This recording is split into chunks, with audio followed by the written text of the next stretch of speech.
como 13 horas, ¿no? Pasé mucho tiempo en los aeropuertos, en el avión, viniendo acá para enseñar sobre la Gran Comisión.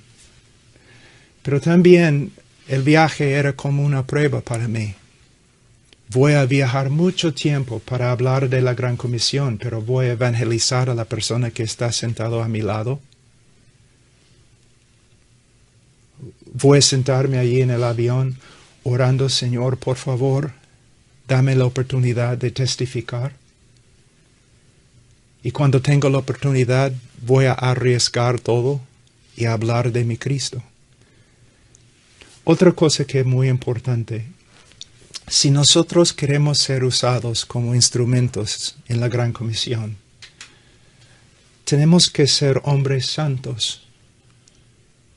Hombres santos, hombres separados del pecado, hombres separados del mundo, hombres dedicados no solamente a estudiar la palabra de Dios, sino hombres dedicados a vivir lo que encontramos en la palabra de Dios, ser ejemplos a los demás, un instrumento santo, aunque tenga muchas limitaciones y no tenga muchas capacidades, un instrumento santo, un hombre santo, el Señor puede usar. Otra pregunta. Estamos aquí estudiando la Gran Comisión, pero tu tiempo devocional hoy día, ¿tuviste tu tiempo devocional?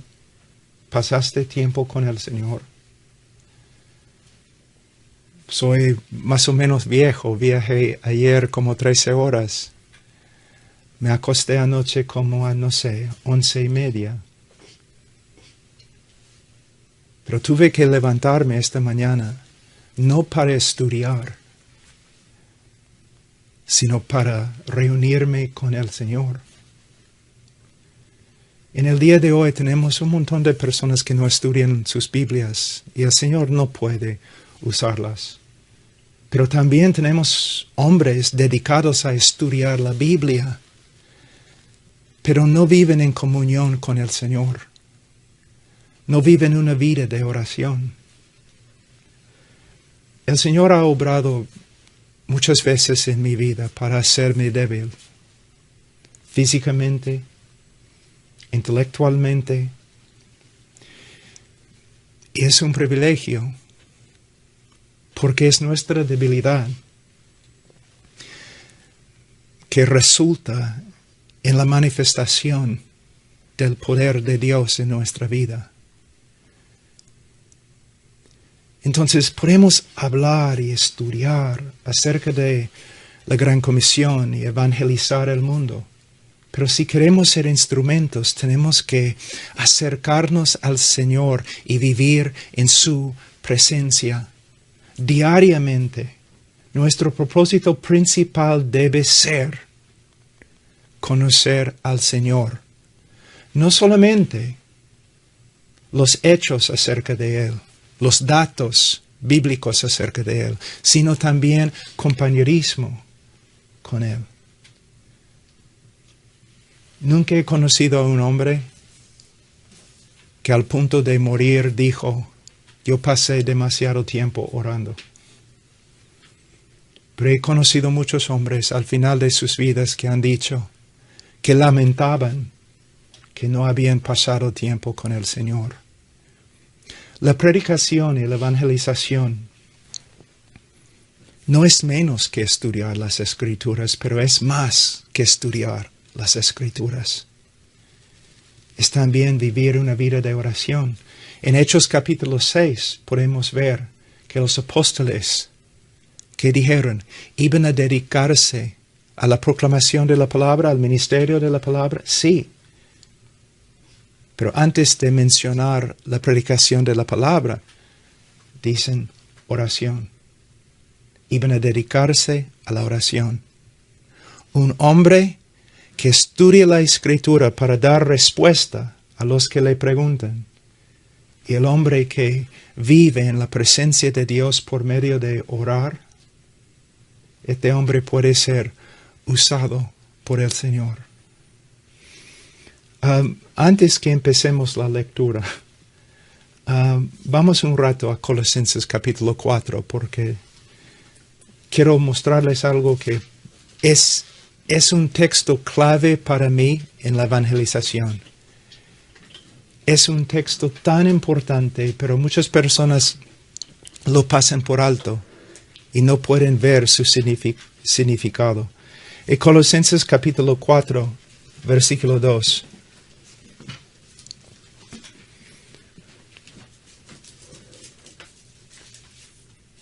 Perseverad en la oración, velando en ella con acción de gracias, orando al mismo tiempo también por nosotros para que Dios nos abra una puerta para la palabra, a fin de dar a conocer el ministerio de Cristo, por el cual también he sido encarcelado, para manifestarlo como debo hacerlo.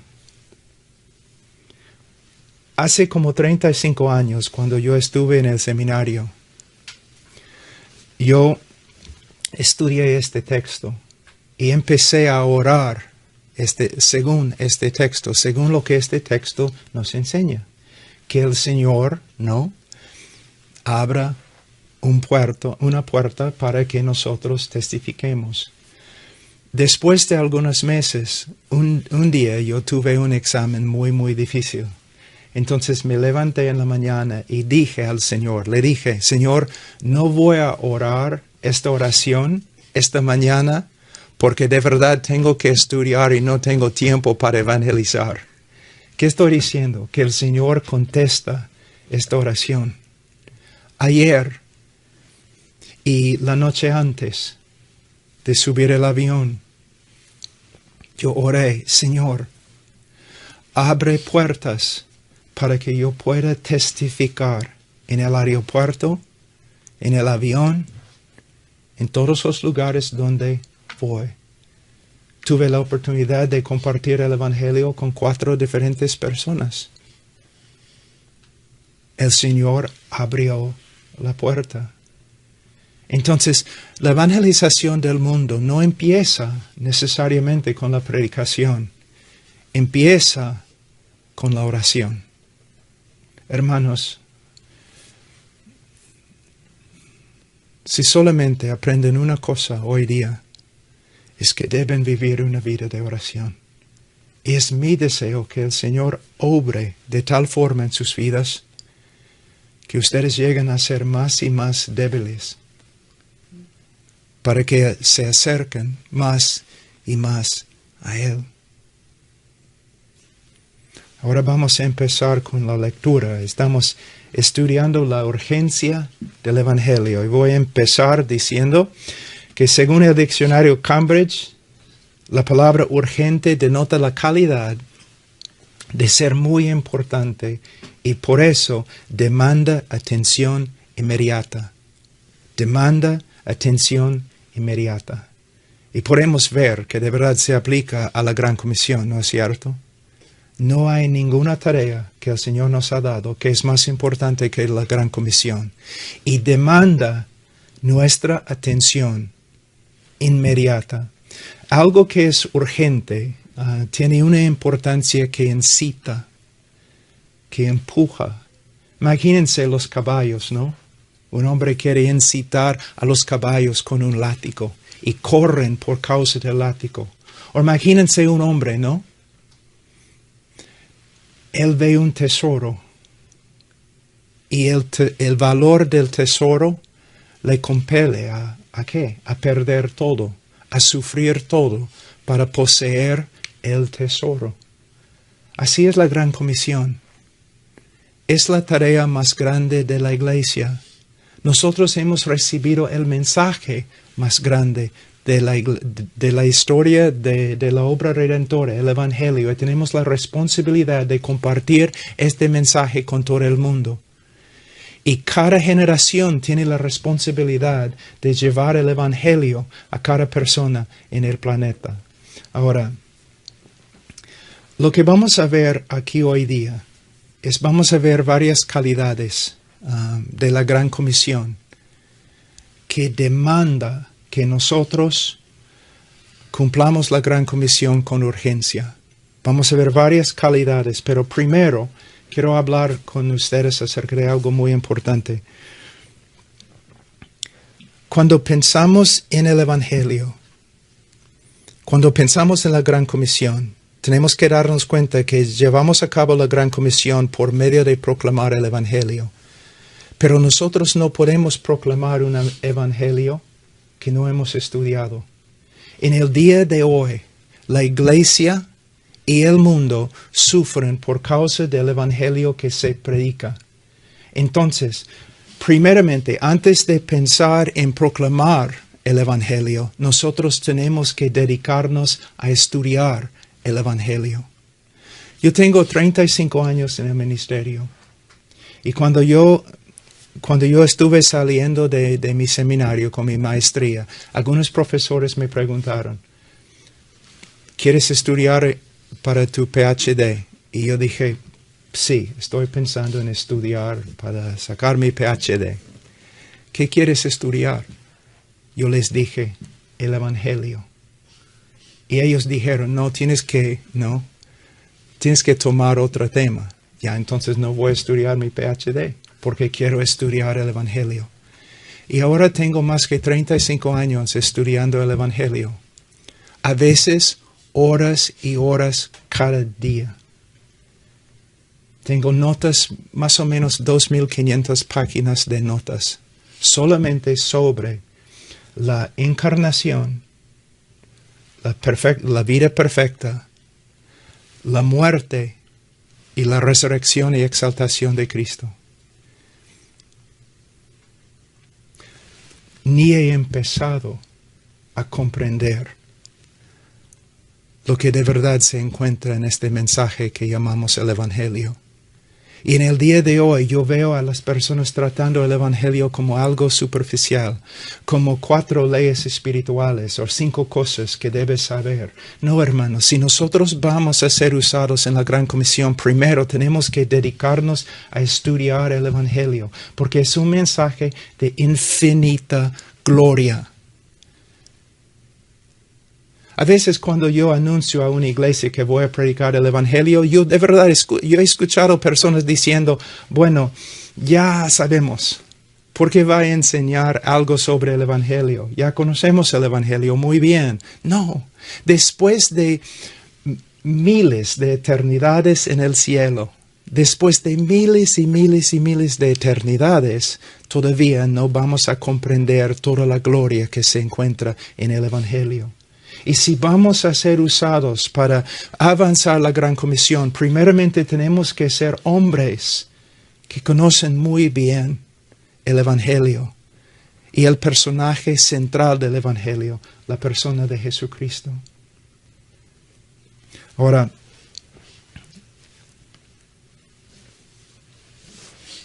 otra cosa que es muy importante, extremadamente importante. Cuando yo empecé, yo tenía como 21 años. Y cuando entré en el ministerio, tiempo completo, como 25, 26. Y personas siempre me decían, Pablo, tú tienes, ¿cómo es la palabra? Mucho zeal. Ahora tengo más. ¿Por qué? No es porque soy un hombre especial, es simplemente yo tengo una visión más amplia del Evangelio, una visión más amplia de la persona de Jesucristo. Y Él me compele, Él me motiva, su gloria, sus excelencias, sus atributos, su obra redentora a favor de mí, me compele. En el día de hoy hay muchos misioneros, pastores, predicadores, y a ellos les falta motivación y fuerza de voluntad. ¿Cómo pueden cambiar? Es solo por medio de perseguir a Jesús, a esforzarse a profundizar su persona, su obra, sus promesas. Todo tiene que ver con Él. Yo no necesito hombres que saben un montón acerca de la Gran Comisión.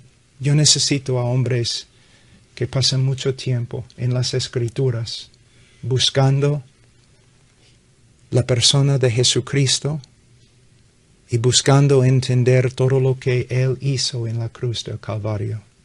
Ahora, hablando de la Gran Comisión, me gustaría decir primeramente, el hecho de que la Gran Comisión es un mandato del Señor demanda que evangelicemos con urgencia. Nunca debemos olvidarnos que la Gran Comisión no es una sugerencia y no es una opción para la iglesia, es un mandato del Señor. Otra cosa, necesitamos pensar en la persona que nos ha mandado. No es un alcalde, un insignificante alcalde de un pueblo pequeño. Es el Señor de los señores, es el Rey de los reyes, es el creador y sustentador del universo y Él nos ha mandado que prediquemos el Evangelio a toda criatura. ¿Y cómo le vamos a negar? ¿Cómo le vamos a negar? En el día de hoy, hermanos, hay tantas personas haciendo tantas cosas secundarias, insignificantes, que no tienen ninguna importancia de verdad con respecto al ministerio, la Gran Comisión o la gloria de Dios. Si ustedes van a ser usados por el Señor para avanzar la Gran Comisión, ustedes tienen que enfocarse en esta obra. Es una tarea que ha sido encomendada a cada uno de nosotros. Y un día vamos a ser juzgados conforme a cómo hemos obedecido. Ahora, vamos a ver las 5 veces que el Señor ha mandado que cumplamos la Gran Comisión. No menos que 5 veces en las Escrituras, el Señor manda a la iglesia en cada generación, que cumpla la obra. Vamos a Mateo 28, 19 a 20. Él dice acá, id pues y haced discípulos de todas las naciones, bautizándolos en el nombre del Padre y del Hijo y del Espíritu Santo, enseñándoles a guardar todo lo que os he mandado, y aquí yo estoy con vosotros todos los días hasta el fin. Id. Como vamos a ver en esta lectura, hasta ahora hay 3.4 mil millones de personas que no tienen ni la oportunidad de escuchar el Evangelio. Id. Algunas veces cuando yo escucho lecturas sobre evangelización y la Gran Comisión, lecturas, ¿no?, dadas por eruditos, yo quiero levantarme y gritar, ¿qué parte de id no entiendes? No es tan complicado, hermano. Y de hecho, yo les puedo decir, por ejemplo, en Perú, yo conozco hombres que apenas pueden leer, pero están avanzando el Evangelio más que todos los seminaristas. Id. Debemos ir. Debemos estudiar cómo es el mundo. Debemos ver dónde la gente no tiene oportunidad de escuchar el Evangelio y debemos ir. Una vez yo estuve con un grupo de hermanos en Perú, de Pacaypampa. Y es en el norte, en la provincia de Piura, en la sierra. Y son hombres, hermanos, en un periodo de como 20 años, plantaron como 350, 500 iglesias por medio de un hermano que ahora ha muerto, pero que se llamó Ángel Colmenares. Y un día yo estaba predicando a como, no sé, 500 pastores ahí, de la sierra. No tenían carros ni nada, ¿no? Viajaban por caballo, por burro. Y yo empecé a explicarles cómo en el Medio Oeste no hay muchos predicadores y millones de personas están muriendo sin Cristo. Estos hermanos de la sierra no sabían dónde estaba el Medio Oeste. Se enojaron hasta llorando, con tristeza y enojo. ¿Cómo puede ser, pastor, que nadie ha ido? Y yo les dije, pero si vas, te van a matar. ¿Pero qué importa? Y varios después de la lectura vinieron a mí y me dijeron, con sus burros y sus caballos, pastor, ya hemos hablado, estamos listos. Muéstranos qué ruta tomamos para llegar al Medio Oeste. Y tuve que pasar como media hora explicando que hay un mar muy grande entre nosotros y ellos. Ellos no pudieron entender, no pudieron aguantar el hecho que hay personas fuera del alcance del Evangelio. Él dice, id pues y haced discípulos de todas las naciones. Para ser discípulos, tú tienes que ser discípulo. Hay muchos en el día de hoy que están predicando, pero ¿cuántos están viviendo lo que predican? Una vez mi amigo habló con un pastor muy conocido entre mis hermanos. Es un hombre de Dios. Y mi amigo le preguntó, pastor, ¿conoces a una persona? Yo voy a tener una conferencia sobre la oración. ¿Conoces a una persona que puede predicar? Y el pastor dijo, no. ¿Por qué? Y él dijo, porque yo conozco hombres que predican sobre la oración, pero no oran. Y yo conozco hombres que oran siempre, pero no predican sobre la oración. Entonces, no. No debe ser así, hermanos. Para ser discípulos de Jesucristo, nosotros tenemos que ser discípulos. Uno de los problemas más grandes en el día de hoy es que hemos mandado un montón de misioneros al mundo que no son discípulos, que no tienen el conocimiento bíblico de un discípulo, que no tienen una vida conforme a la ética de Cristo, que no saben orar, que no saben predicar. Debemos ir no solamente para compartir un pequeño mensaje, debemos ir para predicar el mensaje de los mensajes y vivir este mensaje. Entonces él dice, id pues y haced discípulos. Él dice, id pues. El pues es muy importante. La palabra pues es muy importante porque relaciona este versículo con el versículo que viene antes, que toda autoridad ha sido dado a Cristo. Él tiene toda autoridad. Entonces podemos ir en su poder, bajo su soberanía. Pero no solamente esto, no solamente podemos ir, sino debemos ir. Debemos ir porque Él es el Señor. Él es el epicentro del universo. Él es la persona más importante que existe en la tierra. Y su mensaje, su obra, es el mensaje más importante. Entonces debemos ir. Es la única respuesta correcta a la grandeza de la persona de Cristo. Id pues y haced discípulos de todas las naciones, de todas las naciones. No solamente algunos, de todas las naciones. Y los hermanos latinos deben saber algo muy importante, que hay lugares donde los hermanos latinos pueden entrar